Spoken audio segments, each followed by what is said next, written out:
riding pretty high. Never before have so many Canadians been entered in this race, and there's a good chance a Canadian driver just might win. You know, there's nothing like being right here at the track. The smell of exhaust, the roar of the engines, the wide open spaces. It's great.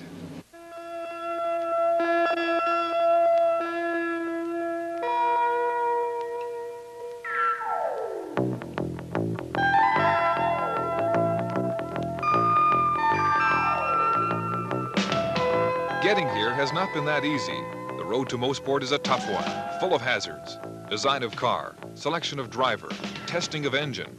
All elements must come together in time for this first race. What an incredible selection we have this year with drivers of all ages and cars of all varieties. We've lined up the top contenders for you to have a look at before race day.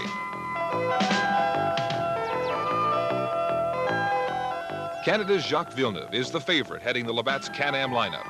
He placed 4th overall in his first ever Can-Am race last year. This young Quebecer drives hard and fast, going all out, but sometimes at some sacrifice to his equipment. He'll be a leader in the race tomorrow, but to win, he will have to be easier on his car. As Gilles' younger brother, he feels the pressure to succeed. If it's going to look not too good, not dominating the series with the car that won the series last year, it's some pressure, and somehow we're going to have to dominate the series, win every race, and qualify good and doing everything perfect and somehow. So it's a big task. Villeneuve will be driving the same 5-liter V8 Frisbee in which Al Unser Jr. raced to victory in last year's Can-Am Series, breaking Mosport's qualifying and race record speeds. In fact, Unser had 2 cars last year, almost identical. He won Mosport's June race with one and a September race with another. The well-financed Canadian Tire team will field both for Jacques. Last February, in California's sunshine, we caught Villeneuve's Canadian Tire back team testing a very powerful car over 550 horsepower. In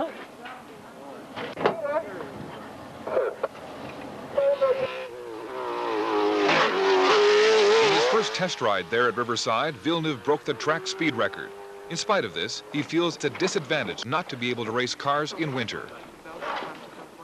Up here in North America, we only race 5-6 months a year. That's all we can get as far as the weather is concerned. But myself, I keep my hand busy all the time because I race snowmobile in winter.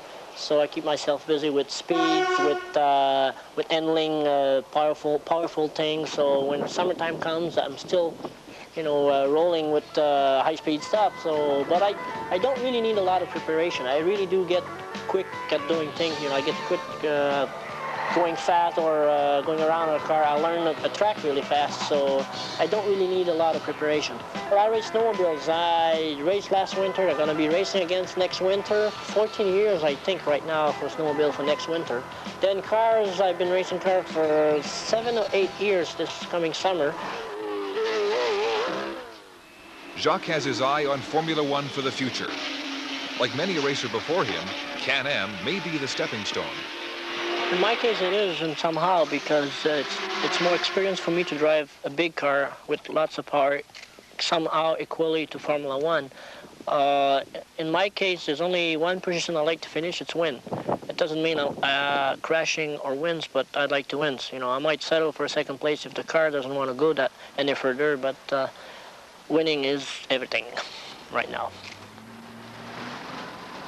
In the heart of England, where they drive on the wrong side of the road, near Manchester, we found another Can-Am team in frantic preparation last month. Owner-manager Bob Fernley and driver Jim Crawford were getting ready to bring a 3.3-liter Cosworth Ford all the way over to Canada for veteran driver Jim's second Can-Am season.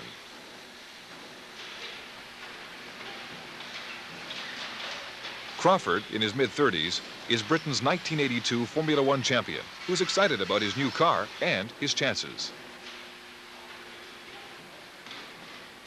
The race at Mosport will be the first race for this car. It's based loosely on last year's Ensign, but we've gone through an awful lot of time and trouble to build what we think is a ideally suited car for Can-Am.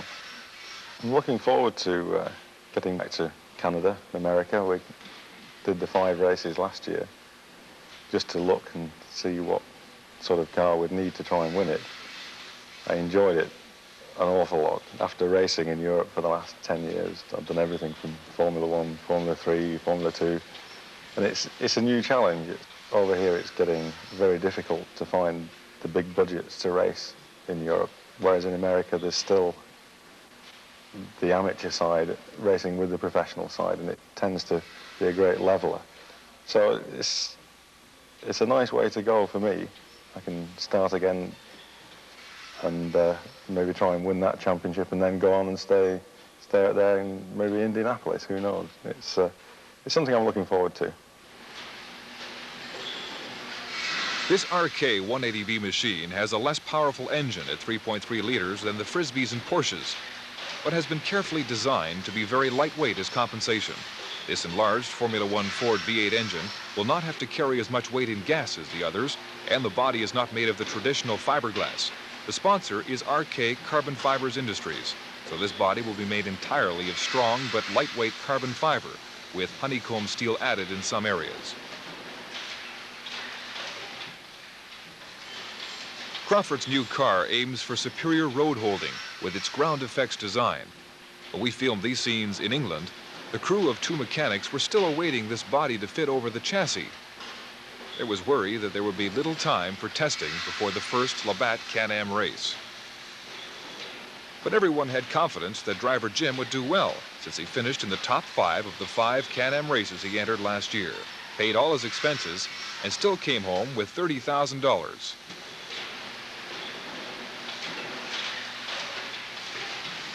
Owner Bob Fernley feels he can do even better this year. Okay. The body's a new aerodynamic design for Can-Am, and it's designed by Paul Brown, who has spent a lot of experience with March and Maras over the years. This design is specifically worked on around a Formula 1 car. We're hoping by using the large rear wings, the additional of the large front wing, we should get extra downforce. This is a problem that we were suffering terribly last year, especially at Mosport, which I think was our worst race. All these coming together, I think we will be extremely competitive. The last remains of an old estate, which is now England's Oulton Park racetrack.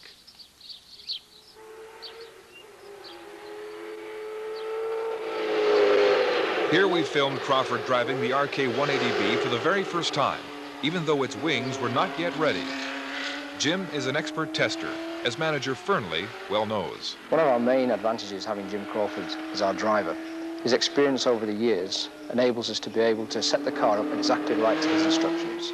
Years and years of hard work have given him this ability, something which a lot of younger drivers, I'm sure, will be suffering from and wish they had the skills and experience that he has. This experience, of course, does not only just entail the setting up of the car for testing and for the development of the car, but most important when we're actually racing, because it enables us to get the car correct in the shortest time possible, which means that we can reduce the engine mileage and therefore the cost of our racing, which obviously is very, very important. No problems in the first run. It's a little leak in the oil cooler, but we can soon fix that. But all the systems work, the brakes, the clutch, the gearbox. So that's a major milestone pass for us. So now it's just sorting the car out to make it quick. We know it works. We'll go to Mosport and sort it out, make it handle well. Body work off. Strap it down. Getting to Mosport was the problem of manager Fernley, who had to arrange to air express the entire car, a spare engine, and parts. Hope you win the championship. We'll bring it back for you this year. Okay, we've had our problems this year, and it's been a long road to Mosport, but I think we'll make it okay. The British entry did make it to Toronto okay, and in time to enter qualifying runs against the biggest season-opening field ever, 25 cars. Meanwhile, Canadian driver-owner Horst Kroll, who is also his own mechanic, was preparing his car at his own Scarborough Auto Service. For the first time in his 20 summers of racing, Kroll has a major sponsor, Chipwich. He thinks this will change his driving style. The competitiveness this year will definitely change. I will have a competitive car to start off with. I have the money to pay the bills with, and I have a different attitude. I don't have to, like I used to in the past, depend on the prize money to pay the bills for. This year, this is, at least for the first part of the series, it's all gravy, and we can mentally go faster than I have in the past. The car he'll go faster in is a brand new machine in the Frisbee design called a Chipwich Charger with a 5-liter Chevy engine. Kroll started as a Canadian hill climbing champion, was 1968 Canadian champion racing driver, and a 3-time Formula V winner. Kroll estimates he has entered 45 Can-Am races. By the end of this series, he should be the record holder for the most Can-Am drives. Kroll is hungry to finally win one, but admits it's a disadvantage being a seasonal driver, a part-time pro. It helps, it really does help being a driver all year round. We do have a disadvantage in Canada. We start off in June and we finish in October, and the time we get into racing, this is all we've got. And I have noticed that myself, at the end of the season, I'm always better than at the beginning of the season. So a lot of racing will definitely help you. For years, Horst was the only regular Canadian on the circuit, his one-man team struggling against the Americans with their mega-buck budgets. Big teams usually have between 15 and 20 people working what I'm doing by myself with the help of others that are just amateurs in the sport, and we're trying to compete against the professionals. This really is something that folks out there don't know when I come up and do my racing on the weekend. But Kroll has the advantage of knowing his engine inside out. Many drivers have a problem describing a car's track behavior to their mechanics. At Kroll Racing, Horst is usually talking to himself. As team manager, he is also painfully aware of the costs. A set of tires is approximately $800, and you need 2 for the weekend to be competitive. An engine these days is just under $20,000 for a Chevy. Gears and normal wear and tear is probably estimated at $10,000 a season. Big teams usually need probably around $1.5 million right now to run a competitive team.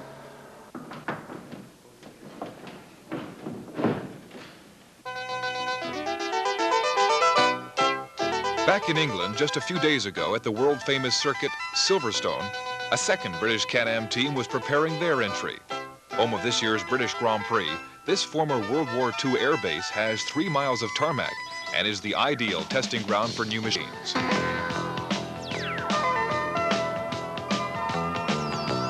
The John Fitzpatrick racing team was hastily readying a Porsche 956 Turbo. This is the same model of car that won the 24-hour race of Le Mans. Many people figure this 700 horsepower engine will beat the traditional 5-liter Chevys. Fitzpatrick's crew ordered a factory engine with horsepower 20% over what they use for endurance races. But they had doubts about being ready on time.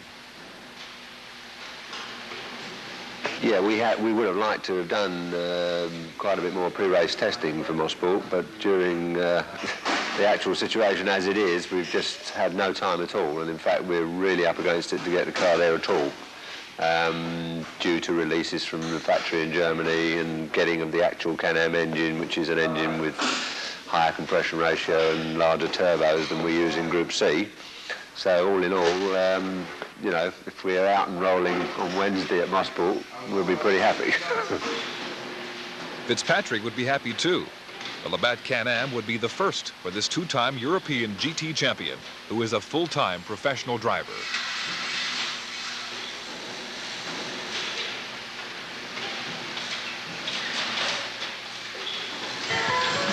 The driver of this car is 39-year-old Bertil Roos, the Swedish racing ace who came 3rd in last June's Labatt Can-Am.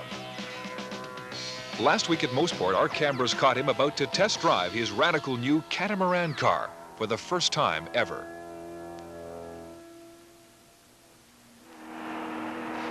Last year, you know, I drew this, I competed in a 2-liter class of Can-Am in a 2-liter car. And comparing with the 5-liter car I'm going to drive this year, the last year car was much lighter, easier to drive car. I could throw it around much more and drive it more sideways and so on, which I don't think I can do this year. This new 5-liter car is much stiffer sprung, have ground effect, and have to be driven more smooth. And of course, it have a lot of more power, but that's not really the problem. You can put whatever power you want in my hands. The problem is to get the car to go around corners. This radical design is intended to create unbelievable cornering. Yes. A little earlier, all cars, or race cars, they had wings on the cars. Wings to put pressure on the cars to force them more down to the road so that they could corner faster. And this really increased the cornering speed on cars dramatically those days. But there was, the negative thing with it was that these wings slowed them down on the straightaways. And then suddenly this ground effect technology came up, and that is a different way of creating downforce on the car. It is a specially shaped underside of the car, and that gives suction and really sucks the car down. And by using that, they don't need to have so much wings, and the cars can go faster on the straightaway and still have this enormous ground effect. And some cars can have so much ground effect, so it can actually be possible to drive up on a vertical wall and even maybe drive upside down on the ceiling if it was possible. That's how effective this ground effect can be. With this car I'm going to drive is that instead of having wings on the car like you see most race cars have, for Badams, the designer made a wing out of the whole car by moving the driver all the way out on the left side and the motor all the way out on the right side. And therefore, the center section of the car can be made just like a wing, and the whole car works like a wing. It's supposed to give lots of downforce.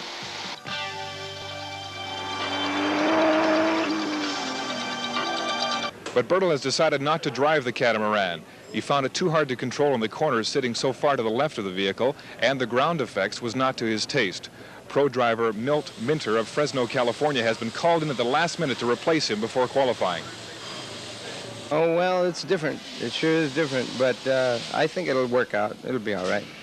You don't see yourself having any problems adjusting to being on the left-hand side so far over with the engine on the right? Yeah, I do see a problem, but I think I'll get used to it. Well, the problem is sitting all the way over to the left side, and the car is very wide, clear to the maximum, so it's very hard to judge. And after you do it for a while, you get used to it. Just like driving a car that you sit on the right side, you know. I'll get used to it. When we filmed John Fitzpatrick's racing team in England, it was obvious they were having some trouble making the deadline for this Can-Am race, but now it's official. They didn't make it in time for qualifying. But two prototype marches are here at Mosport, a turbo Horst March to be driven by Al Hobart, and a 6-liter Chevy March by Hurley Haywood. We're not going to go for the pole. These cars are not as quick as a present-day Can-Am car, but I think they'll be just fine for the race. I think it would be to our advantage if it rained. These cars, we have windshield wipers and windshields. We don't get all wet, and it's easier to drive these cars in the rain than it is a Can-Am car. So it wouldn't upset me at all if it rained like cats and dogs on Sunday.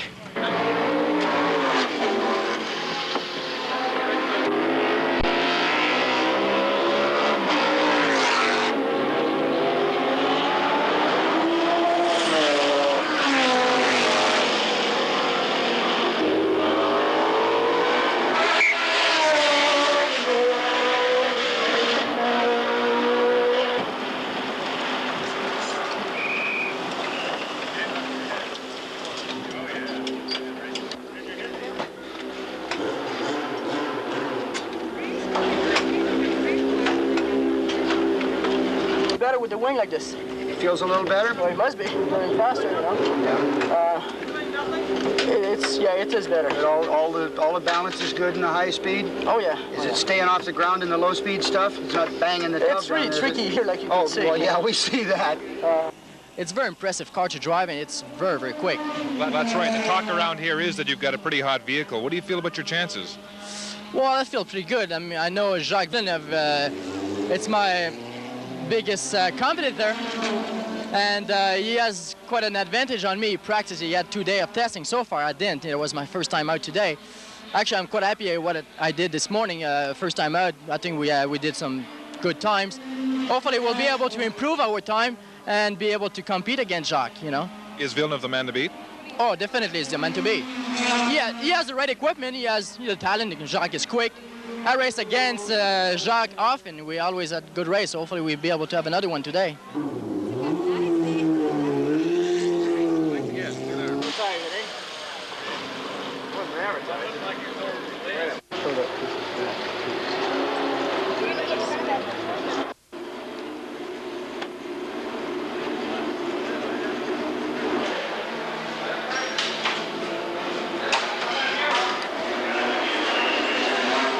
I think that Villeneuve and Spinard and Crawford are definitely the favorites for this race. But of course, you know, it's a long race, and with this car that I'm running, we're going to have a little bit of an advantage in fuel consumption and straight line speed over those cars, and that can work out to our advantage. And I think we have, we may not be positioned right now as one of the favorites, but I think come Sunday afternoon, that's going to change.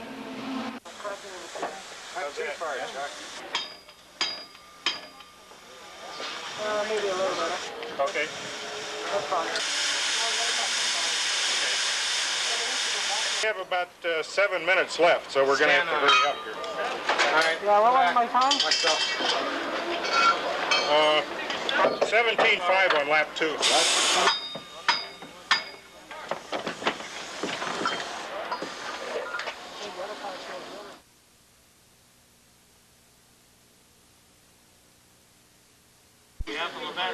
Here's $5,000 and